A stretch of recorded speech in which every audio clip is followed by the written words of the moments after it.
O historiador grego Heródoto ele conta que o avô de Ciro, Astíages, certo dia teve um sonho e nesse sonho ele ele via que Ciro se tornava um grande rei.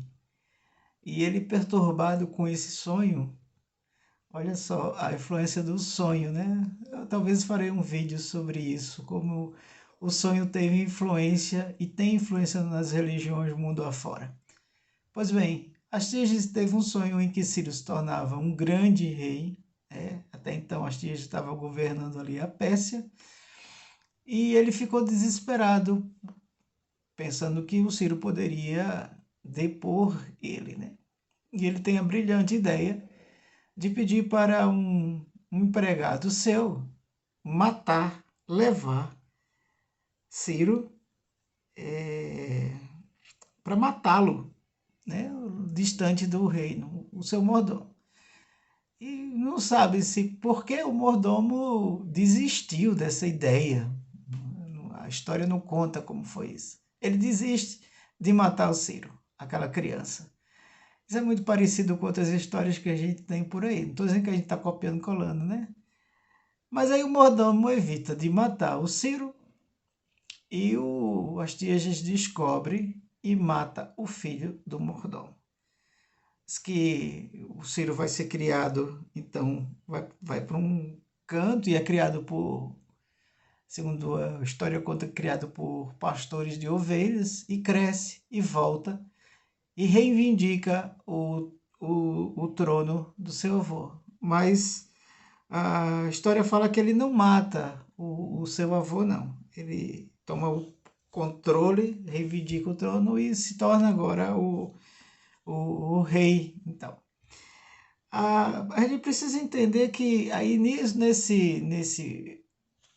nessa história ainda, o Ciro vai conquistar os Medos, né? O povo que vivia na mesma região, mas eles tinham muitos conflitos. E ele vence os Medos, ou Medos, né? Os Medos, vamos chamar de Medos para diferenciar aqui. Ele vence os Medos. E o Ciro, a Pérsia, ela tem uma influência muito interessante, porque conta que ela construiu, como ela começou a abranger o seu reino, o seu império, e não era como no século XXI que a gente tem tudo por Wi-Fi, internet, a gente tem conexão com o outro lado do mundo nesse momento, se a gente quiser. Não, o Ciro, para ser bem sucedido nessa empreitada que ele faz, ele constrói estradas, sim, longas estradas, não é de piche, de asfalto como a gente conhece, não. Mas ele fez longas estradas. E conta que a cada 20 e poucos quilômetros ele colocava uma guarnição, vamos dizer, um posto avançado para que aquele emissário que ia chegar, queria levar uma mensagem a certa região, ele parasse, ali outro daria continuidade, mais 20 quilômetros, 20 e poucos quilômetros, tinha outro posto, aquele ali parava, ele fazia isso, ele não judiava com os animais, né? Poupava também os seus emissários e ele colocava de 20 e poucos quilômetros uma torre dessa, um posto de controle desse para se comunicar com as diversas regiões conquistadas. E daí dá a ideia de que é uma espécie de correios, né? Porque ele tem além de chegar com as mensagens que ele queria, ele poupava os seus cavalos e poupava também os seus, os seus súditos, os seus trabalhadores, o seu exército. Ele,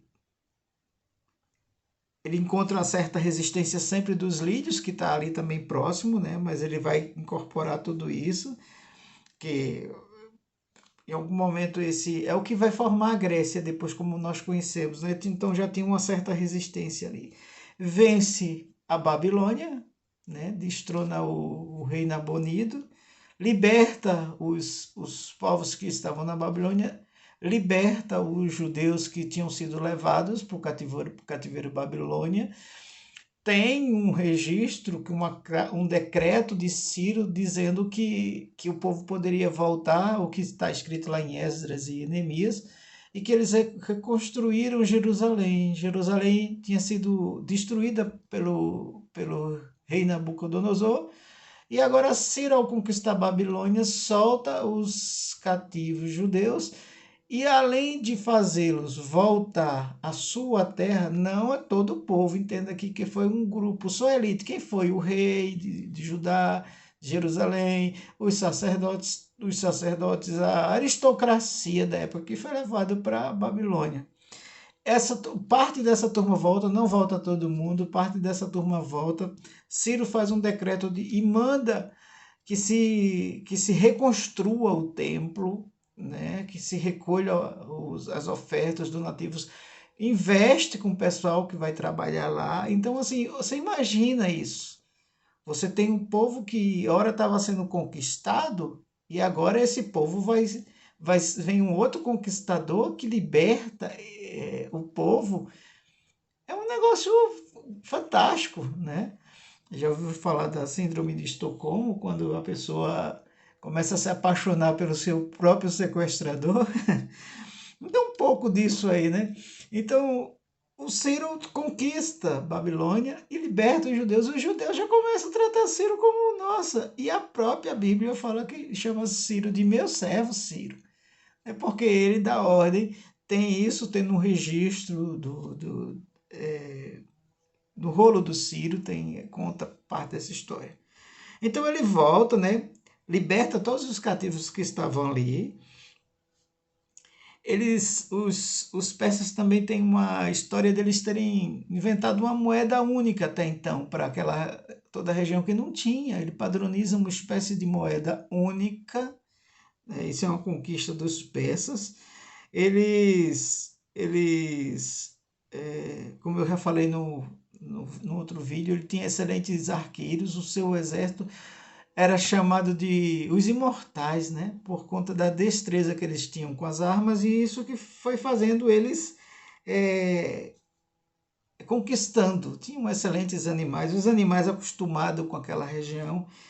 Ele mantém essas cidades capitais, ele vai mantendo essas regiões, e ali ele estabelece o povo, ele deixa o povo voltar com a sua própria cultura, com a sua própria religião, adorando os seus deuses, né? Adorando os deuses locais. É uma jogada de mestre, porque ele deixa os sacerdotes, um exemplo, quando Judá volta, a elite de Judá volta, e volta para reconstruir o templo em Jerusalém, eles têm essa ideia de que Ciro é um protetor, é um enviado por Deus para restaurar a sua sorte, né? Porque até um cântico de lamentação em Salmos dizendo como é que alguém pedia, canta uma música aí para nós, judeus. Eles dizem, como é que a gente vai cantar os nossos hinos numa terra estranha?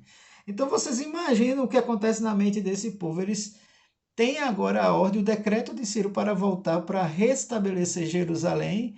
Só que Ciro é muito inteligente, ele manda os sacerdotes, diz, vocês vão, tal, mas no final do ano aqui eu venho recolher o meu tributo. Ninguém fazia isso, os outros entravam e destruíam e dizimavam. Os judeus fizeram isso, os israelitas fizeram isso quando nos registros, ele ia lá e metia o pé na porta, e estuprava e fazia horrores. Então, era assim, as outras nações faziam do mesmo jeito. Mas Ciro não, Ciro faz diferente, né? Ciro conquista o pessoal, não mata ninguém, poupa as pessoas, poupa a liderança, manda a liderança voltar para as suas regiões, respeita os seus deuses, que até então tudo era politeísta, não se iludam, todos eram politeístas. Ele deixa cultuarem os seus deuses, mas ele pega a classe sacerdotal e diz, no final do ano, vocês mantêm aí as revoltas, os levantes, controle esse povo, senão eu venho com a espada. Então o povo tá de boa aqui, né? Então vamos pagar o imposto e beleza. Nós vivemos assim, pagando imposto um bocado de tempo aqui no Brasil para os donos do Brasil, né? Então, olha a jogada de mestre. Ele divide, há um relato que ele divide a região em 20 regiões, né? São as satrápias. Por isso que daí vem os sátrapas, que eram os que governavam aquelas regiões, todos ali sob o comando de Ciro, do comando persa. Então, final do ano, buscamos aqui o ouro, a prata e recolhemos aqui os impostos. Isso foi maravilhoso. O povo dizia que a gente estava como cativo aqui, os outros vinham, metiam o pé na porta, arrombavam e matavam. Agora não, agora pelo menos a gente pode cultuar a Yahvé, tá de boa, mas não se iludam. Daqui a pouco vai entrar uma personagem muito interessante e isso ao longo do tempo. Isso não foi da noite para o dia, não, viu? Isso vai sendo lentamente aplicado. Mas Ciro foi um cara de inteligência excepcional.